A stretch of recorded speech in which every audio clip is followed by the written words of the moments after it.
Ohayo. Welcome to So Japanese, a podcast about all things Japan from a Japanese. and foreign perspective. We are your hosts. My name is John. My name is Ryusuke. Thank you for joining us today. Arigato.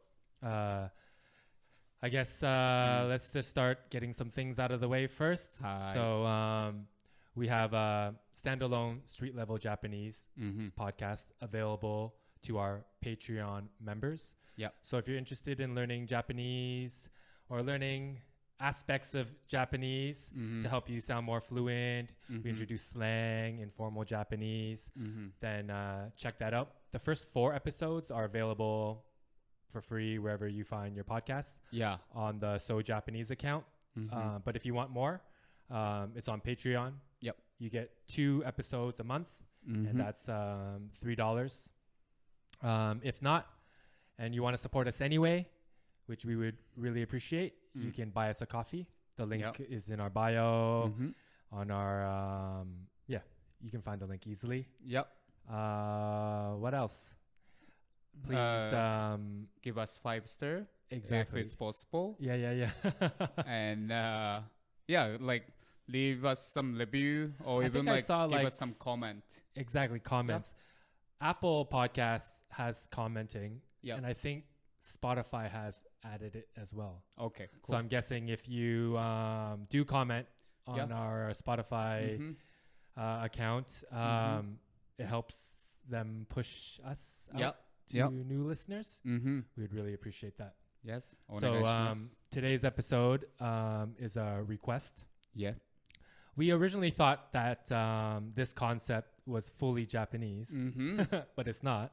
The Japanese popularized it, made it better, made it a thing. So today's podcast is about Kaizen. Kaizen. So Kaizen, this concept is mostly used in the business world. But we'll talk about how it's kind of a concept Japanese people live by anyway. And maybe in how regular life. in regular everyday life. Yeah. And how you could use the concept of Kaizen to your personal life to make personal improvements. Yep. So as we said, it's I guess a business concept first. So pretty much it means like small incremental changes can lead to big rewards.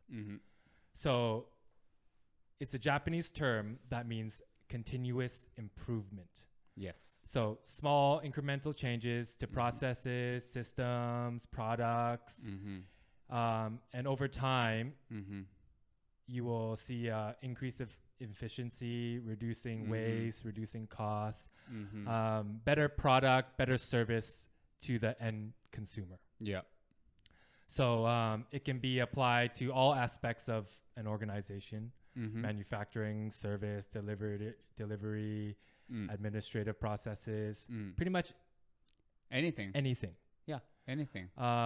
Like if there's some action and there's bunch of people working towards to do something together, I think this is always fit with that.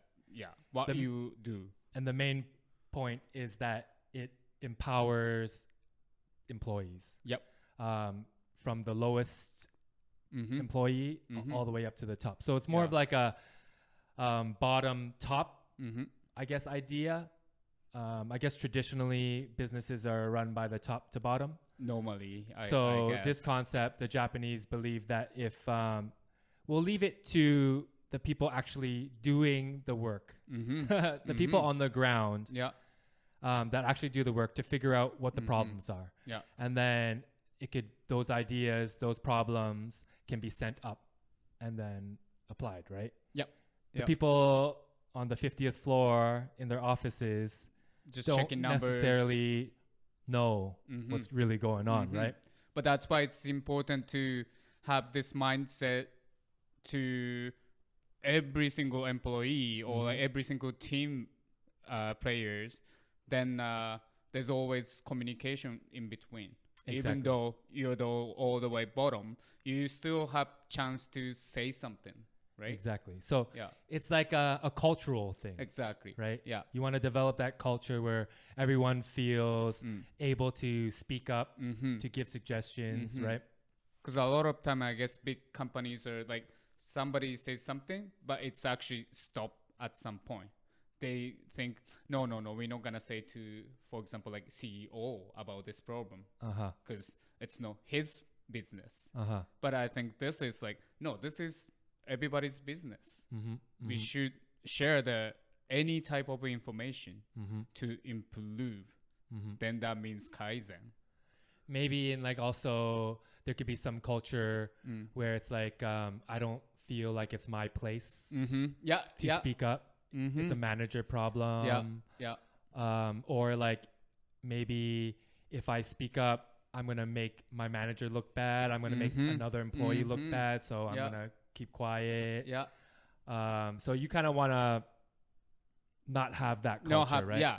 To keep like nice work environment, it's also important to have this, because once you feel like, oh, I'm not in the team, but I'm still need to work because this is my job.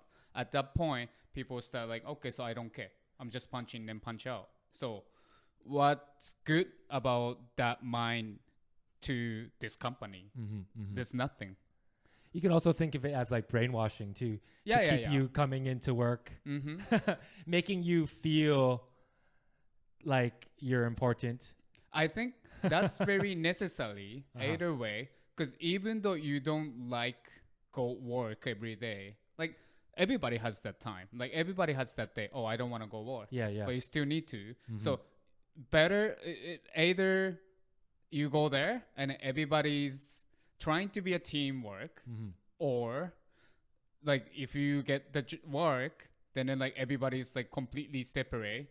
They work individually. They don't even talk. You don't even feel like you want to talk. Then I still, maybe it's mind control, but I still rather being in a good mind way. You know what I mean? Yeah. But we will talk about this later. But well, the feeling of like, if I bring a problem up or a solution to a problem and it actually gets implemented and everyone is doing something different because of what I found out or what I said, it might make me feel good. Yeah. Exactly. Right? Exactly. Feel important. Yes. It'd be better if there was a bonus. Yeah. Why not? Right. Yeah. So, Kaizen is made up of two words. Kai means change or improve. Okay. And then Zen is good. So Kaizen, good change or good improvement. Or improvement. All improvement is good, I suppose. So a bit about the history. Kaizen started coming out, the idea of it after World War II. The Japanese industries were ramping back up. Manufacturing was ramping back up. They wanted to find a more efficient way. They took this American guy's idea of that like quality control should be put more directly in the hands of the line workers. And they kind of took that idea and ran with it, where they felt that the people on the line, like the bottom rung of employees, the bottom level, should be responsible for finding out exactly how things should be done better. And so they ran with it. Japan then took the idea, called it Kaizen, but kind of made it an overall thing where the whole company is involved with continuously improving. It probably was easier to implement in Japan, as we said, because Japanese people already kind of live their life by this mindset. Very similar mindset. Right. So then the idea of Kaizen went back to the States, and then now pretty much every American corporation, pretty much every corporation around the world has some sort of like Kaizen implementation in their company. They all call it different things. Different way in their name, but exactly, but pretty much same system. Pretty much it's a system where every employee should feel empowered to figure out a problem or a solution to a problem or find out a problem and let everyone know. Not just working from the top down. Yeah. So the most famous or popular case study would be Toyota. I think Toyota was like the first company to kind of implement the idea of Kaizen. Yeah. So and they actually success to use the system, then that's how you know Toyota, right? Like everybody knows Toyota. Why? Because they keep doing Kaizen. So Toyota's program is called Kaizen Teian, Kaizen Teian, which translates to suggestion for improvement. Yep. So this program encourages employees of all levels to identify and suggest improvements to the company's processes and products. So in doing this, Toyota has been able to improve quality, reduce costs, and increase productivity. So we're going to get textbooky on you. Yep.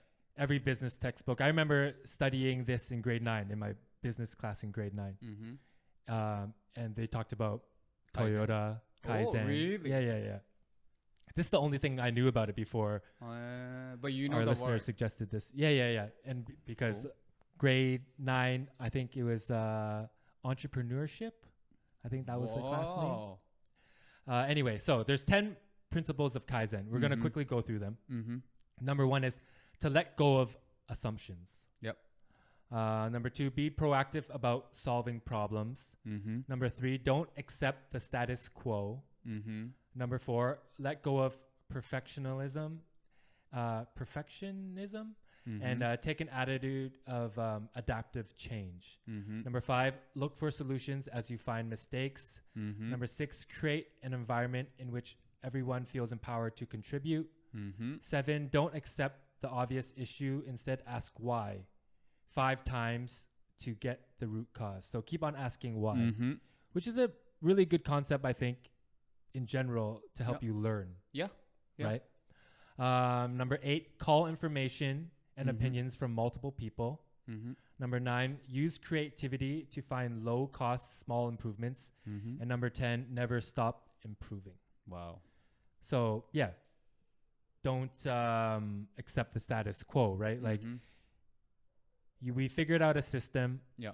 It works. That's it. And we're never going to change. That's a really bad idea, right? Yeah, because you stop them. You're done. You're done forever. What are you going to improve That's next, such a Japanese way of thinking, right? It's like, you're done forever. But that's why, like, the good thing about Japanese thinking this way, we always improve. Exactly. But bad thing about this, we never feel satisfied. We never feel we done something good. Because if we keep thinking this way too much, then we always like, oh, we are not enough. Oh, we are not enough. So maybe it's not like too healthy mentally? Yes, right? to take this too much. Right. And I think like modern Japanese culture these days, it's we took too much, or the old generation put us like in like a too much way. Like too much stress. Yes, yeah. Because they success. But actually, they don't know how to teaching us. Japan is like, I think, I'm not sure what number now. When I read it was top 3, but let's say top 5. So it's one of the top 5 economies of the world, biggest economies of the world. And it's probably because of the idea of Kaizen, why every Japanese company, we've mentioned it before, where I feel like the Japanese will take an idea or take a product and then they will do their own Kaizen to it, make the product better, more cost efficient. That's true. Yeah. And they make it their own. If you think that way. Right. Yeah. So like a lot of the products, Japanese don't actually invent, but they make it better. Yeah. I mean like Toyota. car. It's originally from German. And then like some Japanese people went German and then they see the car like Volkswagen or whatever. I'm like, what the fuck is this? And then they want to make it. They bring back to Japan. How we can do this better, right? Like I think first thing we always start thinking how we can do this better. Exactly. And then more in own way, like our way.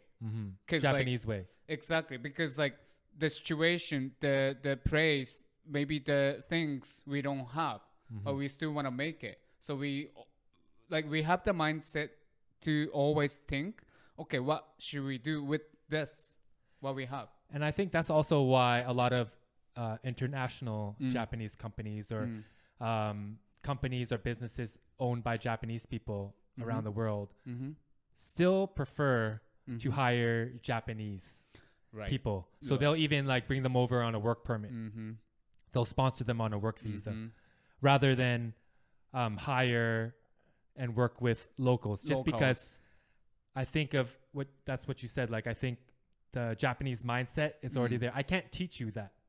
You're born with it, or you have to be raised in that environment, right? So there are 7 steps to the Kaizen cycle for continuous improvement. So step 1 is to get employees involved. Yep. Very important. Very important. Gather a list of problems. Encourage solutions, then choose an idea. So I think for Kaizen, the problems and the solutions or the potential solutions are found and created by the employees, not management. No. Right? Management is managing just to guide the process. Exactly. Or even they make the space, they make the environment to everybody can speak up. Yeah. Or to try. Exactly. So that's the next step. Number 4, to test the solution. Number 5, regularly measure and analyze the results. Maybe that's like a management thing, right? Yeah. And then if successful, adopt the solution. Wow. So creating... At that point. That's management too, right? Yep. Creating the new this. process to do it, right? So good. And then this number 7, repeat an ongoing basis. So keep doing it. Keep doing it every day. So this cycle never stops. After when you hit number 7, you go back to number 1. You find a new problem. Yeah. Right? That means, basically, even like our regular life, there's always something. If you start thinking carefully, you know what I mean? Like no one's perfect. Exactly. Right? No one's perfectly happy. Exactly. You know? So, yeah. Okay, so the next thing is super Japanese, I feel like. So this Kaizen has like a 5S framework. So it started with Japanese words and then they translated to English. And it's just 5 things that you should focus on to make Kaizen work. Yep. So the first S is Seiri, which means to sort. Yep. To organize. Yeah. So separate necessary workplace items from unnecessary ones and remove unnecessary items. Why you think necessary to do it? Maybe to declutter your mind, right? If you see too many tools in front of you, right? You work less efficiently. You just should need what you need, right? A lot of this is like reminding me of like working in the kitchen. It's like mise en place, right? Or your tools, right? And I think for the time consumed too, because like I don't have to look for exactly. If you have too many shit, then like to find out one pen what you need took 1 minute, or like you grab like a second in 24. Well, I would say like 8 hours work times 5 times 4. It adds up. Exactly, and then you lose so much time. And also maybe it would like you lose the flow. Exactly. Right. Because you have to stop that, right? Yeah. The next S is Seiton, which means set in order. So create orderliness. Arrange items to allow for easy access in a way that makes the most sense for work. Right. So it's like kitchen, like setting up your station, right? Yeah. you want to think about like your movements. Then like for me, my chef told me when you set up your own station, you need to work like you can't even close your eyes. Then you can grab everything. Yeah. It should be so. After you use something, it also goes back to the same place, right? Exactly. And that's no wasted really movements, right? Yeah. If like you put your spatula one place, but you also need your ladle at the same time, you should put them together. This is just an example, rather than like behind you. Then you always have to like turn around, right? Wasted movement. Yep. Next one is seiso, which is what, clean? Yeah. So in English, they use the S as shine. So keep the workspace clean and tidy. Next one is seiketsu. Seiketsu, to standardize. Standardize the cleaning. So create a system for the best way to clean up. Yeah, I think this is more mindset. Like, because if you keep cleaning everyday life, then like you already do something. You know what I mean? You know what I want to say? You feel like you achieved something. Exactly. And then cleaning, I love cleaning. I love washing dishes. After I done that, it's really like, well, I mean, like doing that, it's very meditation for me. And after you've done everything and you see all the clean stuff, you really feel satisfied. Yeah. You know? That's why there's a lot of actually like cleaning Instagram and TikTok accounts, right? Yeah, and then like recently even Marie Ono, the cleaning lady. Yeah, what's her name? I mean, what's Konmari, the show? Marie Kondo. Yes. Yeah. Cleaning. Yeah. Well, the seiketsu, the standardizing cleaning, reminds me of what you were saying in terms of like growing up in school. Yes. Yeah. That from an early age, doing that, the kids know how to clean properly. So like a simple example is to sweep before you mop. Yeah. Right. So just like these standards or the systems of how to clean, it's like ingrained or taught to Japanese youths from grade 1. Yeah. So like when we became adult professional, they don't need to teach us because we already know. They told us like, can you clean this room? And then boom, right? Yeah. And the last S is shitsuke. Yeah. So to sustain. Yeah. So have the discipline to keep the effort going. Always. The 5 S's pretty much are all about cleaning. Yeah. And then the top 3 S was actually for school too. They always say that. Like seiri, seiton, seiso. You guys from they teach you that at school. Elementary school. From 6 years old. So see? Wow. Yeah. It's on the like there's the a wall. Sign on the wall. Yeah, everybody can see. Okay. Yeah. Which would kind of make sense. Like to me, every Japanese workplace already kind of like is like minimal. Right? You only take out or you only have what you need. Right? Japanese design is like that. Right? It's just the Japanese aesthetic is like that. Nothing, no clutter. No. So, this guy that was working in Toyota, Ono-san, that pretty much like implemented this Kaizen, continuous improvement for Toyota. He personally also had 10 commandments for thinking and winning. So we're going to quickly talk about these because I feel like it's a real Japanese mindset. So number 1 is to seek and eliminate waste and recognize that you yourself are a cost. Yeah. So definitely. You're the first cost because you take salary, right? It's a super management way of thinking, right? Yeah. And so for the employee, I guess like I cost something, so I should put an output give something, right? Number 2 is say I can do it and try hard. So it's like how we introduce our street level Japanese stuff, where we have the 4 levels of politeness. And then the first level, super formal, keigo, is always like super long-winded. And it's like a roundabout way to pretty much to not say no. Yeah. Right? Exactly. Yeah. So always say, I can do it. Never say no. I cannot do it. Right? Yeah. Number 3, the workplace is your teacher. You can only find your answers there. Number 4, if you're going to do anything, do it the right way and do it right away. Yeah. So the only way to win is to start now.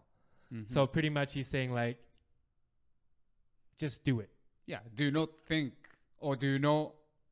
Do not procrastinate or like exactly. I'll do it later. Yeah, I'm too busy. Exactly.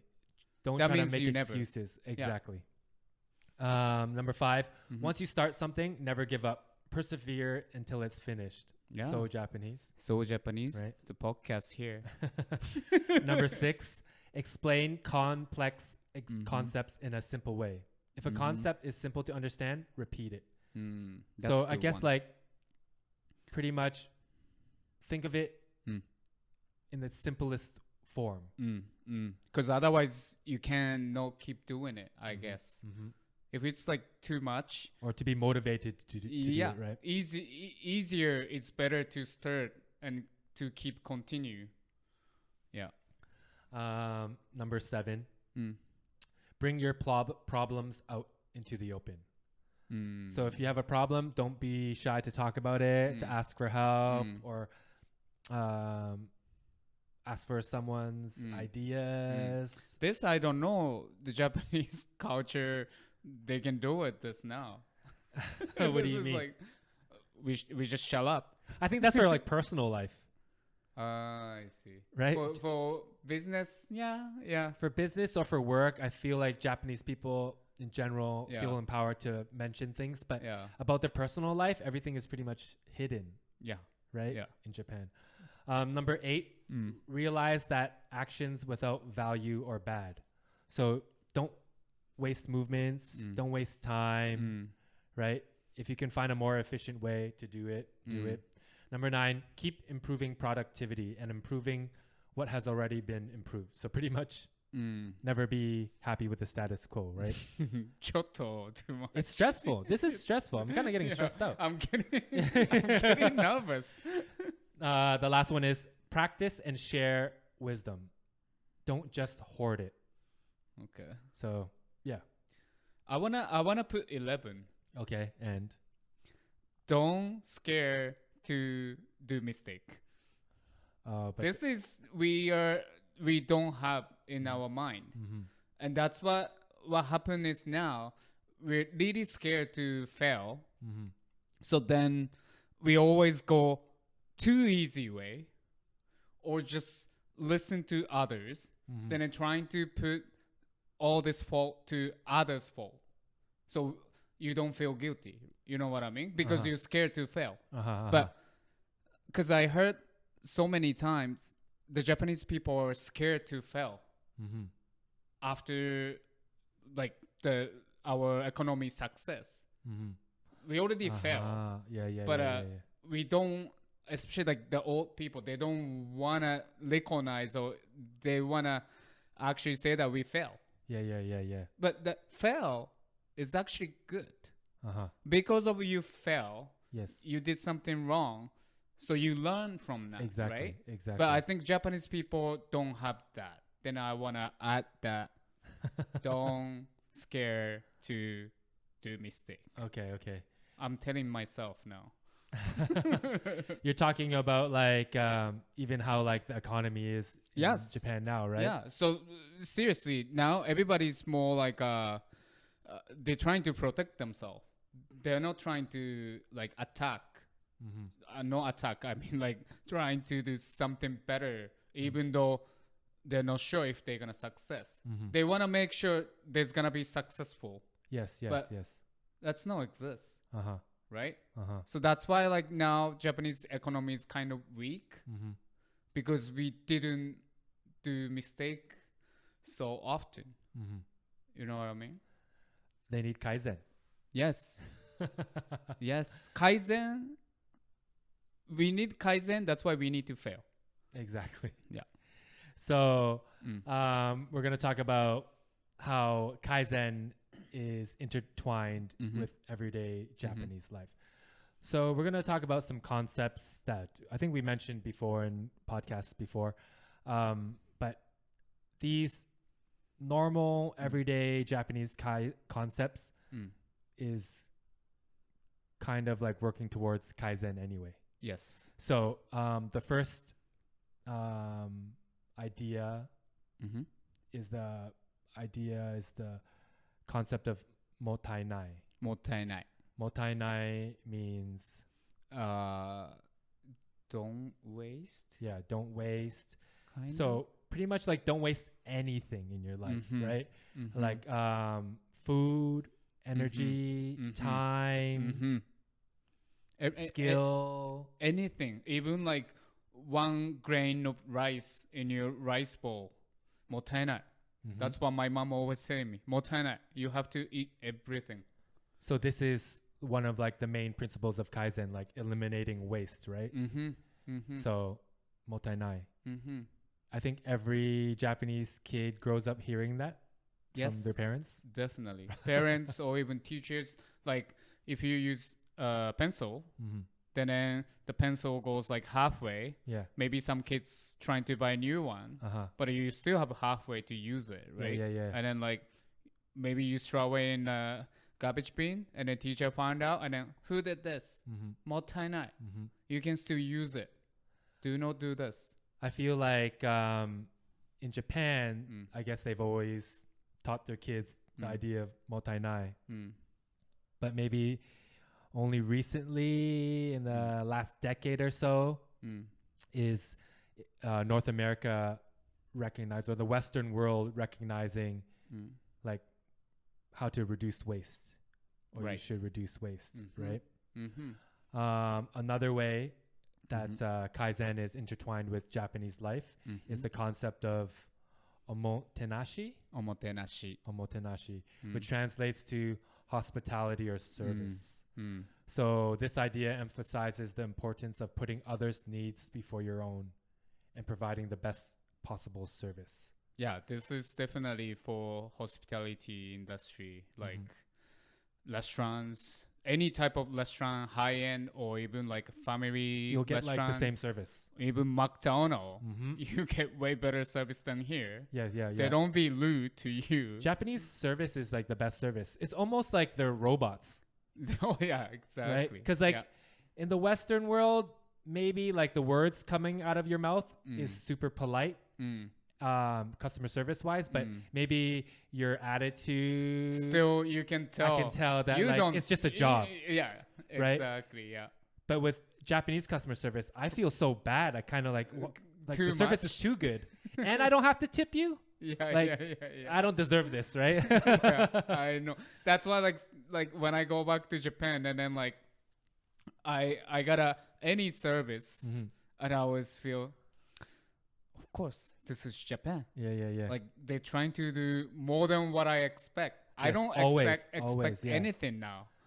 I feel like all customer service jobs, the training, they always teach you like, oh, go above and beyond. Like your Call of Duty or like what it's required of you, right?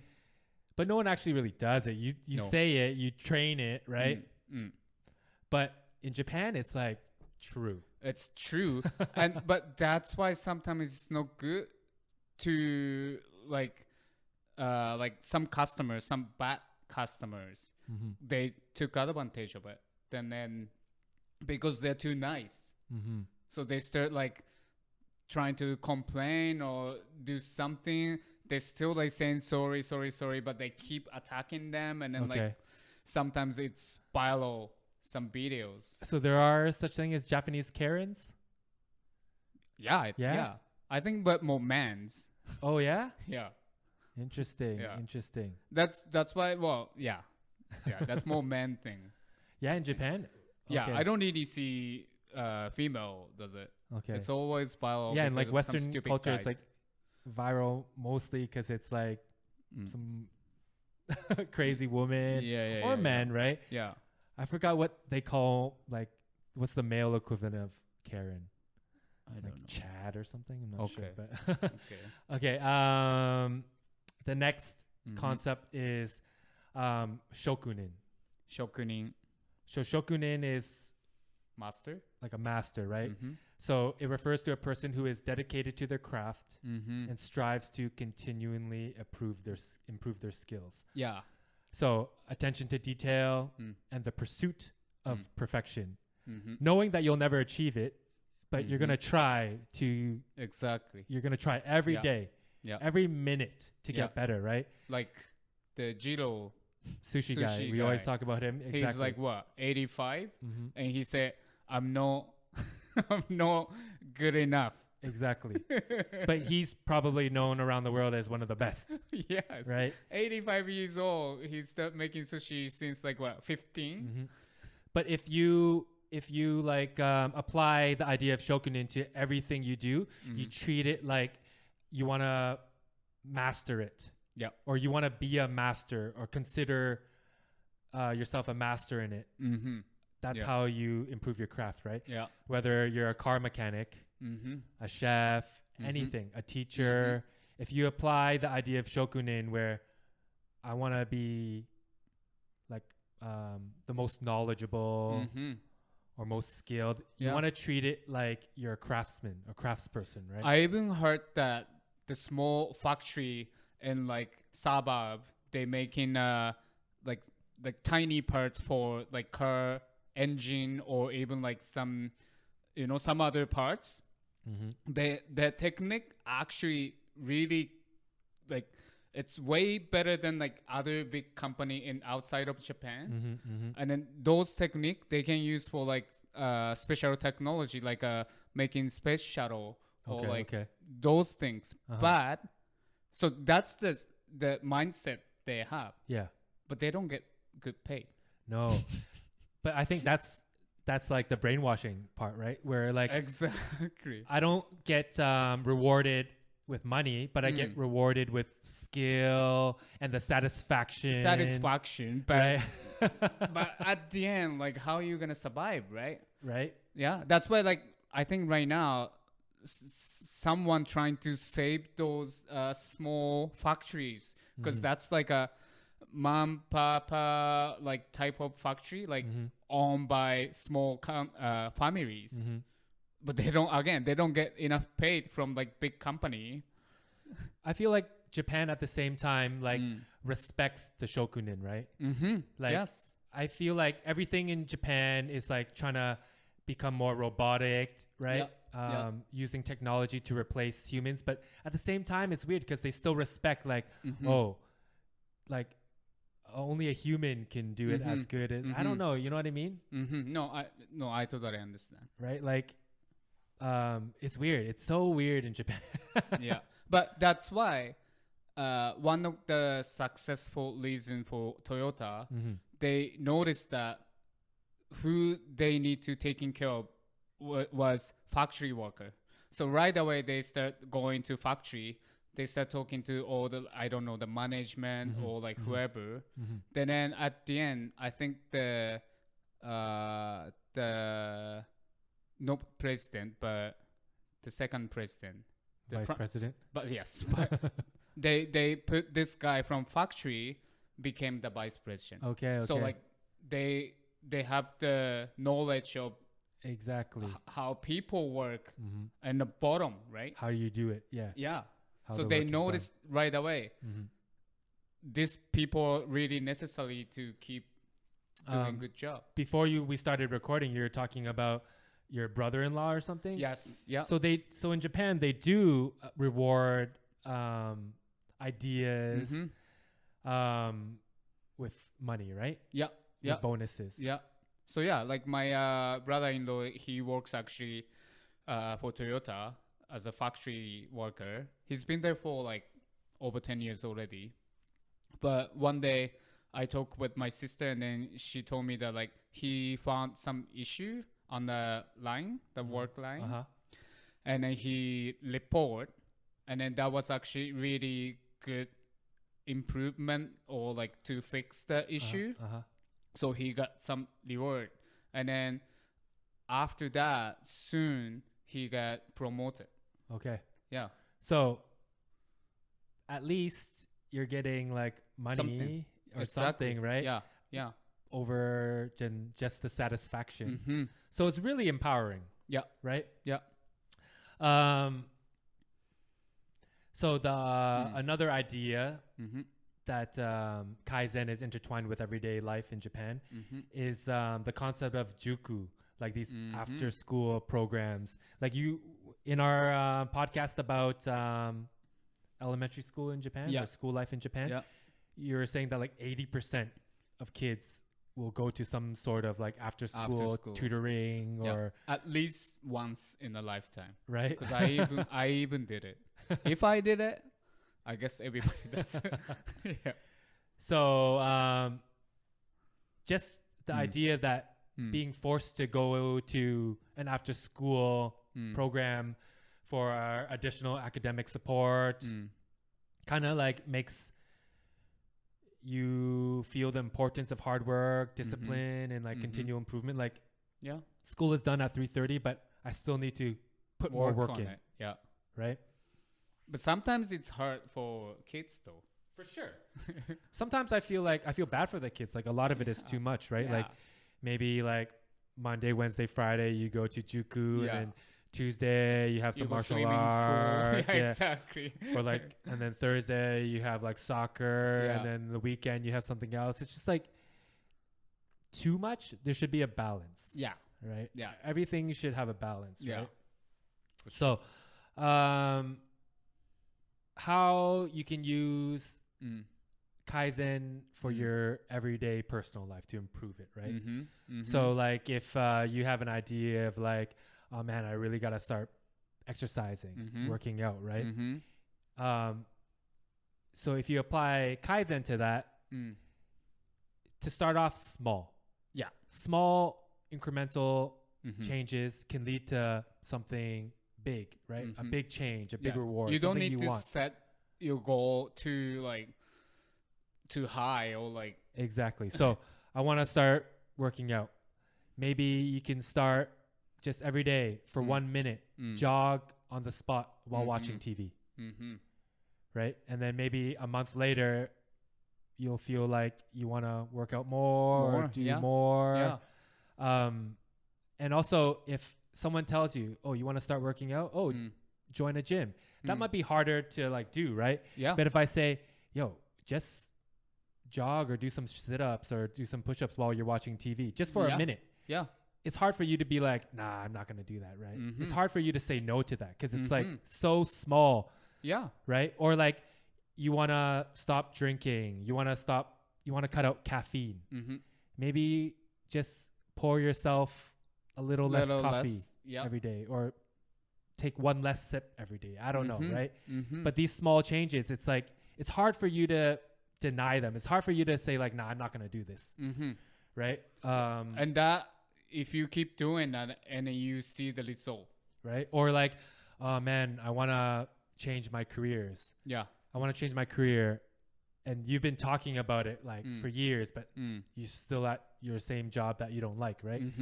But maybe you can take a minute out of your day and just like to visualize it. Close your eyes and just visualize what the career change might look like, what your dream job is.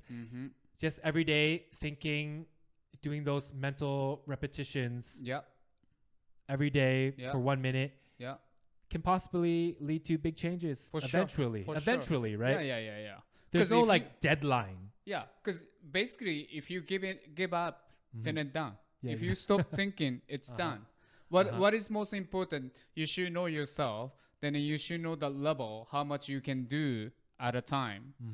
Then maybe you decrease to 50% from that you can do.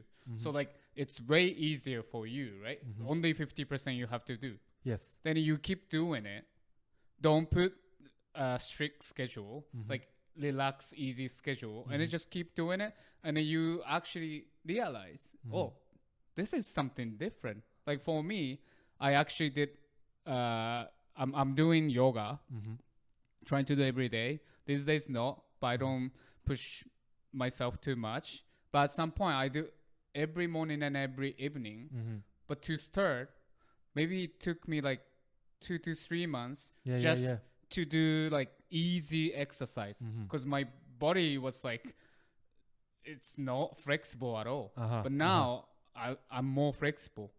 And then when you get that point, you don't want to lose that achievement. That's true. Yeah. You know what I mean? Yeah. So that gives you next level motivation to keep doing it. And then once you can improve. Exactly. And then once you can start doing it, that's why you want to maybe start doing something a little bit more like new thing.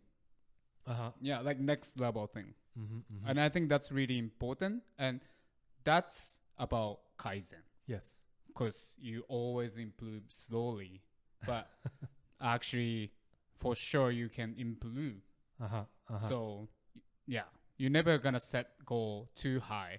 So you would say the balance is like apply Kaizen to your personal life. Always trying to feel like you want to improve. Never be happy with just staying where you are. But also don't add too much stress to it. Yeah. Right? So during the process, you need to enjoy it. Because if you don't enjoy, you cannot do it. Also, like maybe like a time constraint or a time limit. Don't give yourself a time limit. I don't think time limit is necessary to do it. Because like when you put the time limit, more easy to give up. Because like once the time limit pass, what are you going to do? Are you still doing it? It's better like don't worry about time. Exactly. Let's do it. Slowly with your, temp and you'll get there. Yeah, you'll get with there. your speed. Yeah. So anything else to add? I think that's it. It's actually a really nice episode. I love it. So yeah, I hope you enjoyed today's episode. Yes. Kaizen and how what it is and how Japanese people kind of like live that Kaizen life anyway. And mindset. If the listeners actually doing Kaizen program in your work or you in your life, just let us know. I wanna know. There's so many different way to do Kaizen. I know, especially North America. Japanese people, we more think like that's normal. But exactly, yeah. That normal is not normal. And then as a Japanese and two Japanese people, I want to tell people like don't be too strict about trying to improve. More important is like your life. Yeah. balance. Exactly. Yep. So thank you for listening to today's episode. ありがとうございます。ありがとう。またね。バイバイ。バイバイ。